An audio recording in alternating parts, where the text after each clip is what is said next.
Augusto e agora a gente vai falar de morte. Brincadeiras à parte, nós vamos falar de morte porque existem muitos seriados de investigação policial e todos começam com uma morte. É importante a gente saber o vocabulário envolvido nessas situações. Vamos lá? So let's go. Vamos começar com os 3 verbos que falam da ação de matar alguém. Nós temos o verbo kill, né? O verbo kill é um verbo bem abrangente. É o mais básico e também o mais abrangente. Ele serve para situações em que há a intenção de matar, como por exemplo... Brenda, how did you kill your husband? Tanto para situações quando ela não tem a intenção de matar, como por exemplo... We've interrupted our programs for a news report. It's also reported that a passenger in the princess's car was killed. Então o verbo kill serve para ambos os contextos. O segundo verbo é o verbo murder. O verbo murder é o verbo utilizado, inclusive, como o nome do crime na lei. Murder in the first degree. Murder in the second degree. Certo? É o verbo que a gente usa para expressar o crime que consta na lei. Esse verbo não tem o significado de uma morte acidental. Quando você usa o murder, é porque a pessoa teve a intenção de matar. Nesse caso, está claro a intenção. Você não pode falar she murdered 2 people in a car accident, porque não cabe no contexto. E o terceiro verbo que eu quero abordar é um verbo que dá problema porque é muito parecido com o português, mas tem uma diferença de significado. É o verbo assassinate. Assassinate, em inglês, é muito parecido com assassinar em português. Mas existe uma leve diferença.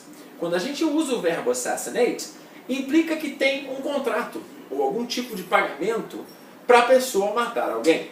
Geralmente a gente vê esse verbo quando tem alguém querendo matar o presidente dos Estados Unidos, né? Sempre tem alguém que quer matar o presidente americano. E eles falam muito em assassination attempts or somebody's trying to assassinate the US president, right? Do outro lado, menos sortudo da moeda, estão o verbo die, que é um verbo bem forte, então você tem que tomar cuidado ao usá-lo. Você usa o verbo die em situações onde a pessoa com quem você está conversando não tem qualquer contato com a pessoa que você está comentando, que morreu. Por exemplo... Subsequently, tragically, I have to report that British soldier died.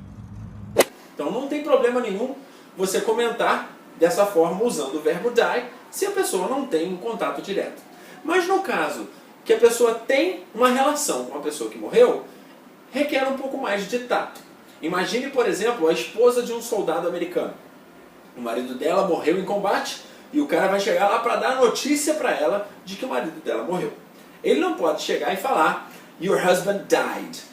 Your husband is dead." Isso é muito forte. Então, para evitar isso, você vai usar o pass away. Nesse caso, o cara chegaria para a mulher e falaria "Your husband passed away. I'm sorry." Louis Tomlinson's beautiful mother, Joanna Deacon, passed away after her battle with leukemia at just 43.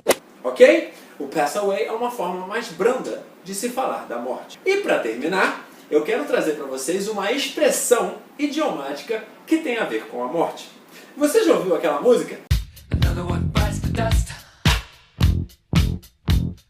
Another one bites the dust. Já? Pois é, bite the dust é uma expressão que tem a ver com a ação de morrer. Você lembra qual é a expressão que tem a ver com essa ação em português? Lembra? Pois é, bater as botas. Você acertou se você pensou bater as botas. E a última vez que eu tive contato com essa expressão foi no filme Star Trek. Sem muito spoiler, um dos personagens, conhecido pela sua brutalidade, vamos dizer assim, por não ser muito sutil, chega pro outro e diz: I know you don't like to celebrate your birthday because your daddy beat the dust on the same day. I know you don't like to celebrate your birthday because your daddy beat the dust on the same day. Esse beat the dust é a mesma coisa que died, não de uma forma muito sutil. Ok? Então é isso, pessoal. Se você gostou, não esquece de deixar seu like, compartilhar com seus amigos e se inscreve no canal porque daqui a pouco tem muito mais. Um abraço!